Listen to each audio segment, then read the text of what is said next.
Yo, what's up everybody? It's Stewart. Today I'm doing the artistic author tag. I was tagged by Laura Fielder from Trope Trinity Trilogy. So let's get into it.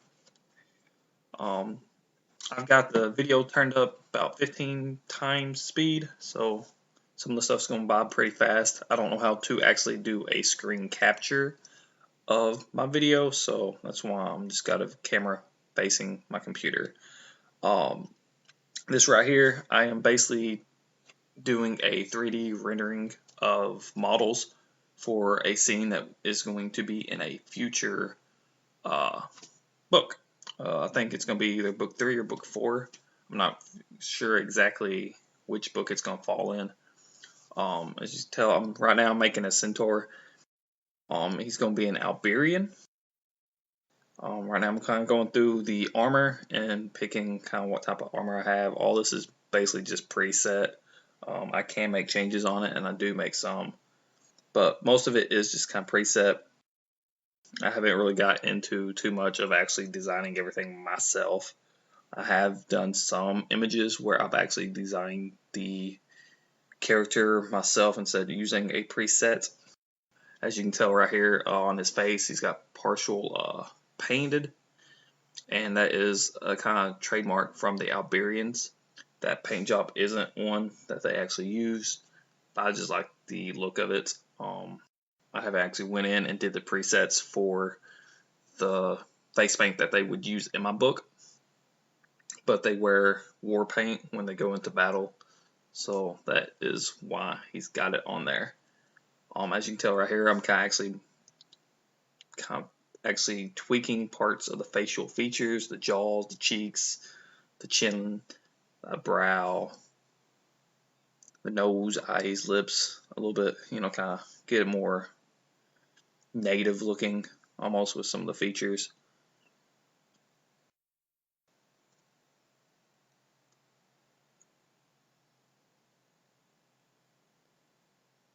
I'm giving him some elven ears because in my story I don't want anything look too humanoid. The most human I want is an elf, so I'm kind of going through with all the characters and giving them elven ears, unless it's some other form of ears. Now I'm actually tweaking the horse's body. Something I didn't mention a while ago. It's kind of going by kind of fast, but I have some preset poses, which is what I have going. He's kind of rear back, holding an axe. Um, Later, I'll go back and kind of tweak it just so I can get it exactly how I want it. You can tell right there, I'm kind of messing with the tail, kind of getting the hair kind of flailed out a little bit. I'm not really the best person do 3D models or whatever, but I think I'm pretty good just being self-taught, in my opinion. I'm sure there's probably easier ways to do a lot of this. I don't know.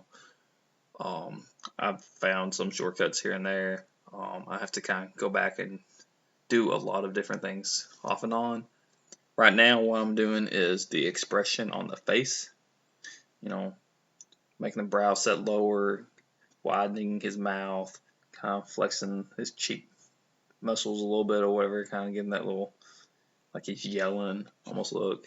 Now I'm kind of actually posing his arms and everything else. And kind of see I can kind of turn off certain things.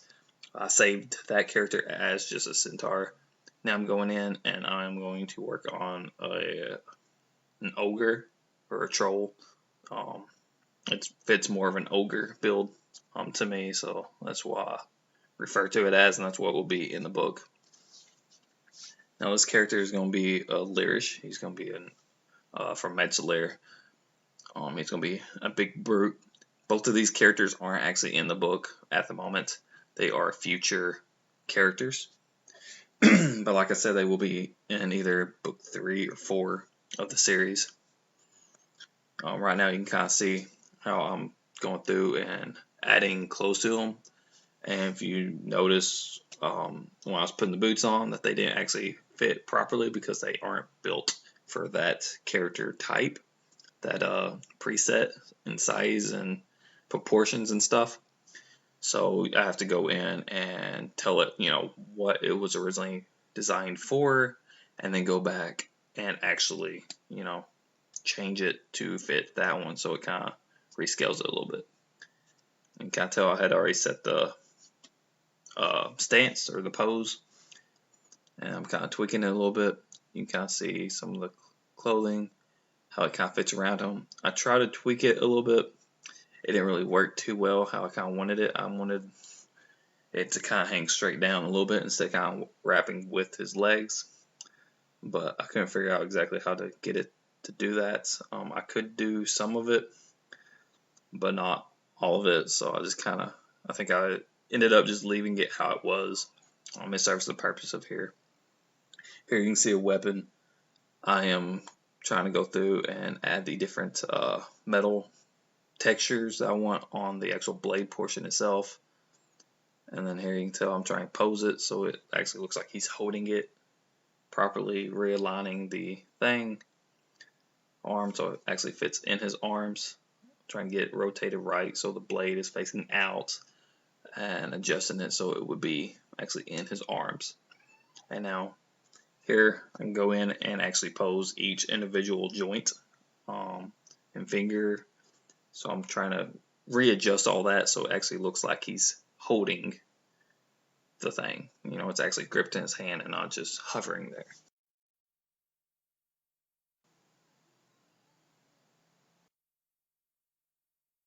At times you can kind of see when I'm moving it, part of the glove or something, or the skin will kind of poke through the glove.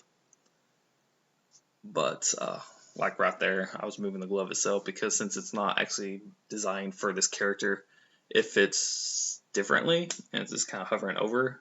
And I have to go and move the actual finger and not just make sure I'm not just selected on the glove, I guess.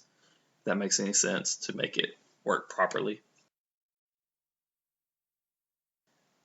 I'm not sure exactly what I'm doing here. It looks like I'm trying to find a different material for something. Looks like I'm about to start adding blood. Well, that's something I like. My book is about war and battles, so people are going to get injured and bloody. So that's what I'm doing here. All these are just overlays to any character. So it's already kind of got that preset. Kind of see a little bit on the face there. I've got some put in on his arm there in the back. He's got some. I'm adding some to the back of the head. I'm going to add some to the back, the legs. So all that blood, and it kind of blends in with his actual skin tone, so it doesn't stand out too much. And it looks like it's actually his blood. It's not too vibrant or whatever. I'm going back to the centaur and tweaking the armor and I think the axe and stuff. And I'm also adding some blood to him since I forgot to do that previously. Which a lot of this you probably won't be able to see too much in the final render. I have to go back and do post rendering of some blood to actually make it look how I wanted to. Here I got a decapitated head.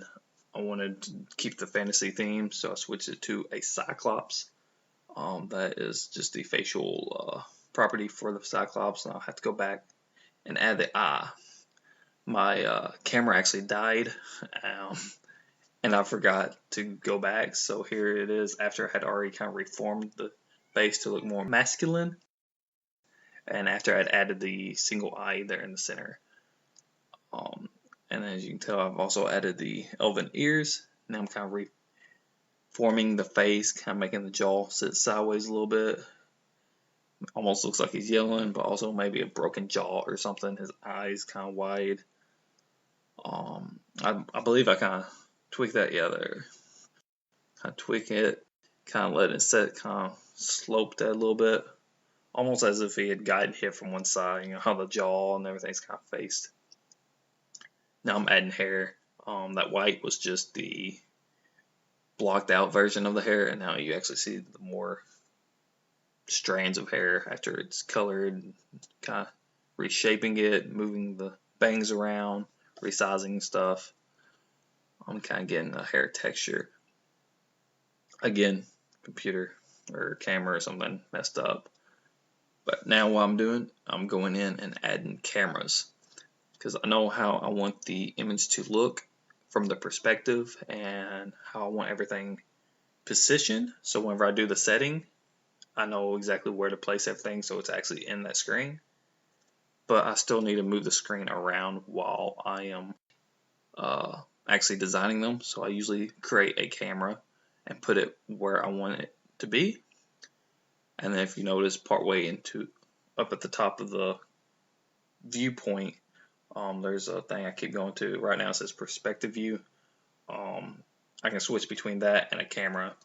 And usually I have camera 1 as what I'm actually going to use as my viewpoint. Camera 2 is more of a close-up, usually for a particular spot that I'm working on at that point. And the perspective view is just my normal work it around everything else. As you can tell, I'm adding some environment in now. How he's positioned, his hooves and everything's kind of floating above, so I'm trying to reposition that so it actually looks like he's standing on that pile of rocks or that mound of grass or whatever. And kind of tweaking them one at a time to do all that.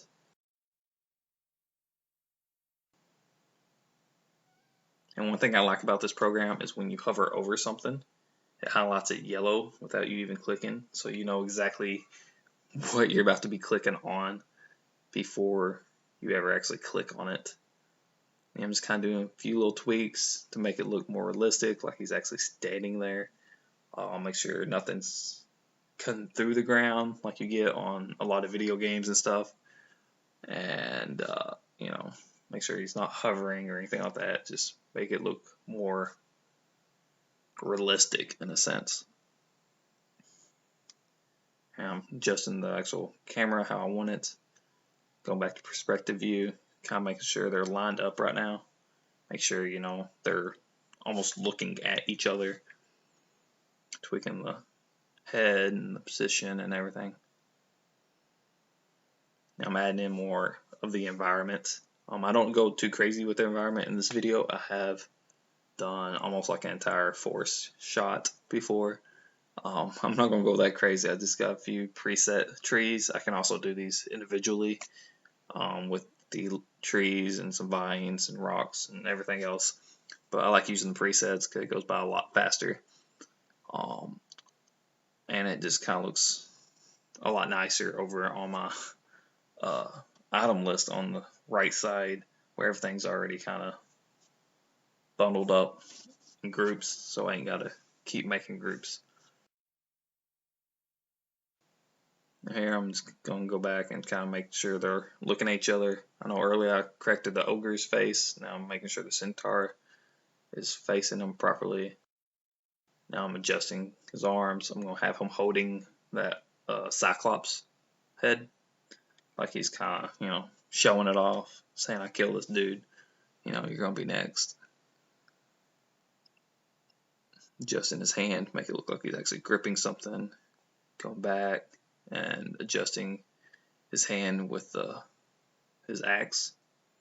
Adjusting the fingers and stuff. And one thing that's cool is literally every joint and muscle that would be in an actual body is designed into these figures. So it's not just your thumb. It's also your carpal area and your palm. You can squeeze that palm and make it look like somebody's holding something inside those creases in a sense if you wanted, as well as every joint in the fingers. Same thing with the foot and all the different muscles and stuff in the chest and torso and abdomen area. This program really lets you get details.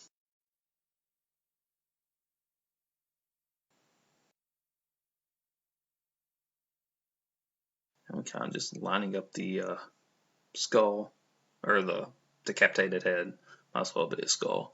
I'm kind of lining that up with the hand, kind of adjust different things. Not sure exactly what was going on there. I might have to stop and go do something. Now I'm kind of repositioning it, so it almost looks like he's holding it, or rotated it at an angle, so it actually looks like he's holding it by the hair.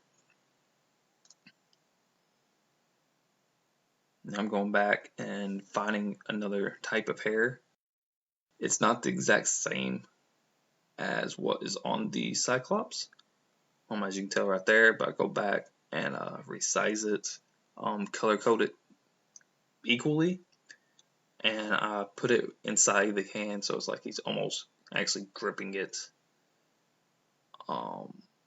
Yeah, I think my thing is about to die. Yeah, here we go. And put it back in his hand on top of the head. I mean, you can kind of tell the difference in this view where it's at, but once it's rendered, you can't. And it's really something you don't really even notice.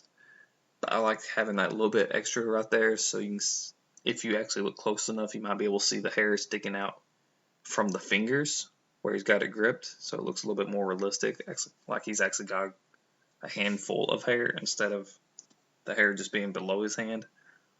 I just like that little bit of extra realisticness.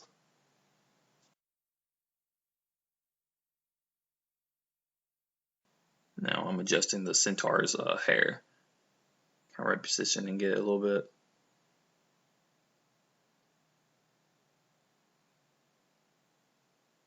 Going through and messing with the armor textures. I had originally intended for it to be what it is right now. Now I'm going back and I'm changing it to be armor from a Tellenic soldier, which is gold with red leather and stuff. So I figured I would go back and adjust that, which also plays into the actual story whenever it goes there, because he would have confiscated it from a Tellenic. And now, as you can tell, I'm changing each individual part of the armor. It's not a single entity. Each piece, each plate of metal, each strap, each rivet can be different if you want it to be. And I think that's something that's pretty cool.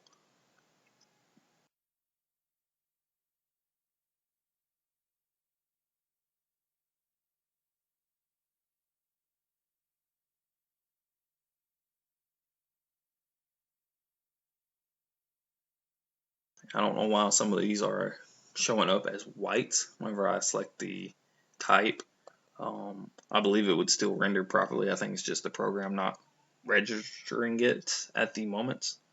I've had that problem before, and then whenever I actually rendered it, it would be correct. Now I'm going through lights. I had originally thought about maybe making like a nighttime look. I didn't want it too dark, so I went through the light presets. I could do all this individually, but like I said, presets are amazing and a lot quicker. I went through the light preset, selected it, so they have all the angles and the brightness correct, and then all I gotta do is kind of rotate it if I want. So, the sun or the moon or whatever light source is wherever I want it to be. Right now I'm going through and just kind of looking at more props that I might add in to the background. I seen the fire, so I automatically know that I want to put a building or a wall or something on fire. So now I'm adding in castle walls. I'm moving it back. Right now I'm about to turn it. You'll see me kind of switching back and forth between different views so I can see exactly where it's at. Because in the actual camera view, it looks like it's floating in the air, but it's not. It's actually lined up with where the ground is, but the ground plane ends because it doesn't go out that far. So I'm kind of making it a little bit shorter so it looks not as tall, and also so you don't see that little bit of a gap. And I didn't want it all over the place. So as you can tell right there, it is pretty much right by the landscape. It does go past it a little bit more, but it is just where it's at right now. I'm kind of tweaking on the fire. I was trying to rotate it so it would be rotated with the building, but for some reason that set of flames didn't want to rotate sideways like that. It would rotate forwards and back, but that was it. It wouldn't rotate sideways. So I was trying to get it in the right place so it would still look realistic almost. And now I went and added different fire and set the coordinates. Basically just kind of copied and pasted it to the same thing. And then I was kind of going offset them up a little bit. My computer died, or my camera, one of the two, I don't know which. But I went in and added a few more flames, different types of flames that would rotate sideways. And right now I'm going in and actually adding the lights, because unlike having the presets for sunlight and stuff like that, a lot of the fire and such will not have lights. I do have candles that would emit the light from the flame, but all these flame presets do not. So I'm actually having to go in and do the manual light for the fire. Now whenever I render it, you ain't gonna see all these balls of whiteness, but that's just let me know that's where the source of light is, and it's gonna be radiating circularly, whatever. But it'll be radiating it around that ball, so anything on any side of it would catch that light, but only within a small area. I would have to make it a lot larger and turn up the brightness for it to radiate all over the place. There's different types of lights. I could do just a spotlight, which is just showing on one side. I could do an environmental light, which would be like the sun, and would radiate over the entire thing. It didn't matter, where I placed it. It would only determine, if it was above or below, but it would radiate the entire image with the light. Right now I'm going through and changing the colors, because whenever I put it in, it's just white, so you would have that white light, almost like a light bulb in a sense. But fire usually emits red tints, a lot of orange and yellows. So I'm going through and I'm changing them a few different colors. There's some orange, there's some red, and each one I'm just kind of manually changing. I'm not even copying and pasting, so they would all be separate and a little bit more realistic. And I'm placing some farther in, so you don't really see the light on the outside too much, but you can see it on the sides of the battlement of that parapet, whatever those little indentions are. On the battlement, you can see the light glowing on that, but not on the front or the outside facing of it.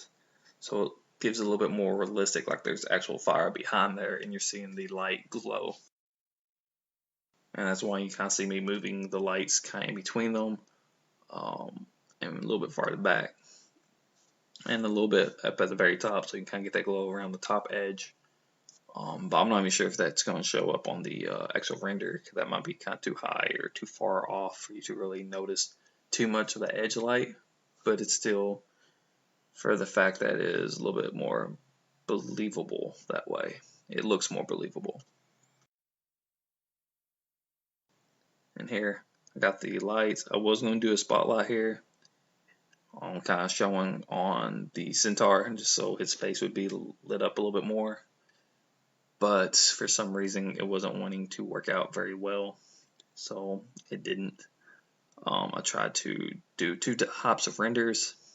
The second type wouldn't do it, and the second type is what would have actually showed up the spotlight, so that's why it didn't really work. Now what I'm doing, after it's already been rendered, I'm going into a program called GIMP. It's kind of like Photoshop, but it's like a free version, so it's like old school. Right now I'm lighting up the face a little bit since that spotlight didn't work. This is what's classified as like post rendering production or whatever. Right now I'm going through and adding more blood, because I like stuff to be very bloody. Probably watching it and thinking I'm overdoing it, especially here in a little bit. I actually make 3 layers of blood, different types. This one right here is more just for the blood splatter, and the other is going to be more of the smear and stains and stuff, and a little bit darker colors.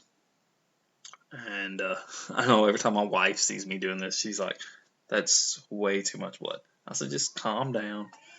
It's probably still too much blood eventually, or whenever it's all done, but it's the amount that I want. I know it looks like big globs right now, but it will actually look more realistic. And right now I'm going back and adding even darker blood. Right now I'm going through and actually mapping off the weapon so that all the blood that I just put there will be on the weapon and not just floating in the air.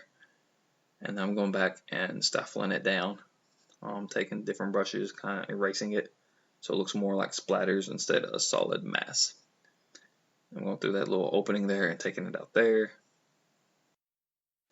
Now, since I have 3 different blood layers, I have to do each one 3 times with each layer, or 1 time with each layer, but 3 times total.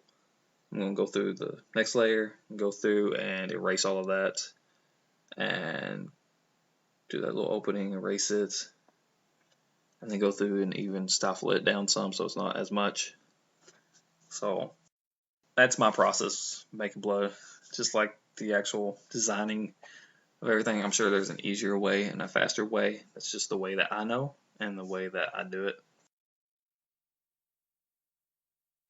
I just put a bunch of layers on top of each other, very heavy, and then go back and erase it.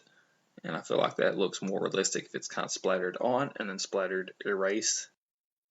Gives it a very unique look, I think.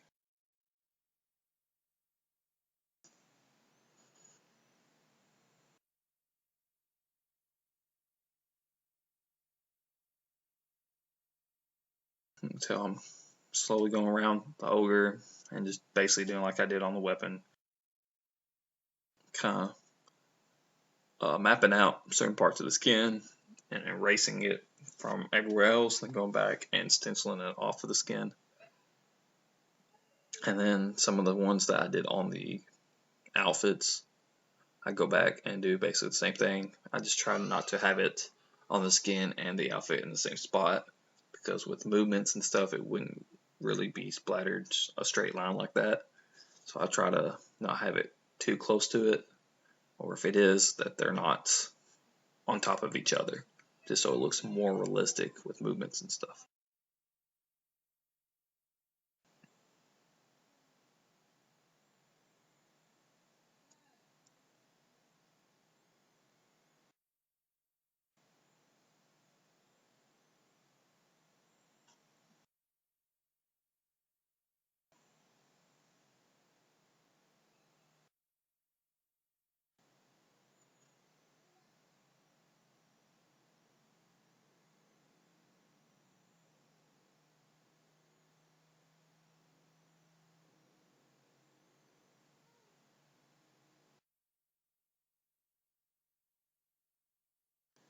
Now I'm basically going to do the same thing over here on the centaur. Going to map it out basically like where I did earlier to highlight the skin, and then I'm just going to go through and erase everywhere around that on each of the layers, and I'm going to go back and stencil them out, so that's it won't be too prominent. Now I know it might be a little hard to see on the screen, since I'm filming off of a computer instead of actually doing a screen capture, but at the end I'll show you exactly the finished product, and I think it turned out good. But I like the different spots where the blood is. I like the different textures of the stencils I use. And there are some spots like underneath the horse's belly there that I basically removed all of the blood that had originally put there, just because I didn't really like how it looked. But if you're looking at the armor right there, like on the chest and the arm and the shoulder, I like how it kind of looks actually smeared into it, and not just a big solid block of blood, I guess there. I mean, I'm just kind of going around the horse's body and kind of taking it out in spots and making it not so prominent, and also erasing it where it overlaps onto the environment and everything else. And I go up and do the same thing with the Cyclops' head, like so blood splatter layer. Eventually decide to just kind of erase it there on the arm completely, except the little splatter on the outside. I think it's got that nice distinct look there for it. You can tell I kind of make sure I have it on the horse but kind of almost like it's been smeared in, like it's been there for a while. It's more dried, soaked into the coat instead of just fresh blood splatter being so dominant. When you look at it, some of the stencils I've used kind of make it look more like scratches, as you can tell a little bit on that horse's shoulder. And I'm going through and doing the same thing with his weapon as I did with the other, kind of mapping it off and make sure it's just on the blade and kind of stenciling it down. And mainly kind of focus more around the edge that would be doing the cutting.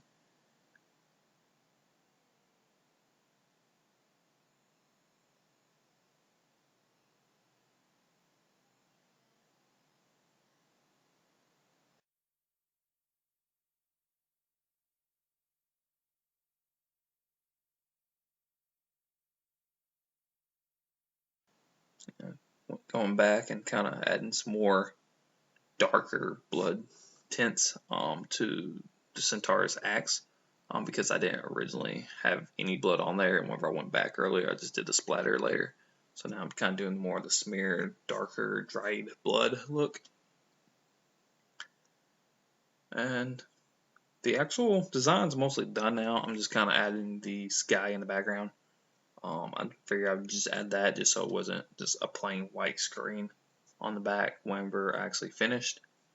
I went back and just kind of did a few touch-ups on the blood. And here it is. This is the final product. You can tell that the blood's not as globby as what it was when I first put it in.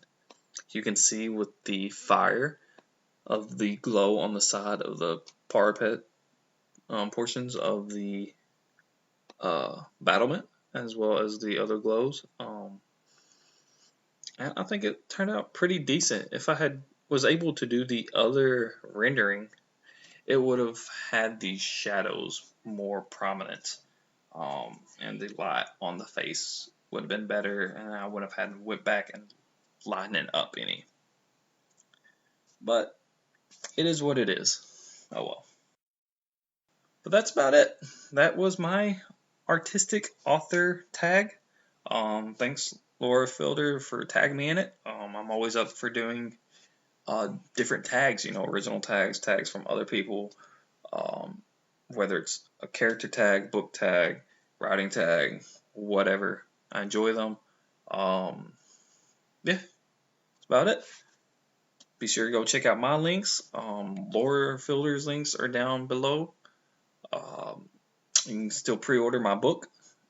It is available on Barnes & Noble, IndieBound, Indigo, Book Depository, a few other places. All those links are down below. Amazon still ain't got their crap together. Eventually it will be available on Amazon, but not currently, unfortunately. But yeah, book comes out May 21st. Buy it, pre-order it, whatever. Oh, also I got a newsletter you can go sign up for. If you sign up for my newsletter, you get the first 2 chapters of my debut novel, The Battle for Metagore, for free. If you pre-order the book and enter my pre-sale giveaway, links down below, you will be entered to win a free signed copy of the book, as well as some custom bookmarks I had my illustrator do with different characters. And you will receive the first 4 chapters free of my book to go ahead and read now once you submit it, and you won't have to wait for those first 4 chapters. So yeah, go and check that out. Go check out my other videos, subscribe, that bell so you can get notifications from whenever I upload. Go check out my website, my blogs. I've got different histories of my different kingdoms from my story. I'm posting 1 a week right now. There's 6 kingdoms. I've got 2 posted as of right now. Another one's going to be posted Saturday. And then 1 every week on Saturday after that, up until the release of the book. So go do that. Support me. Support other authors. Leave reviews if you buy our books. It doesn't even have to be my book. If you buy somebody else's book, get on Amazon, get on Goodreads, and leave them a review. It helps us out a lot. Alright? Peace out. ELE. Everybody love everybody.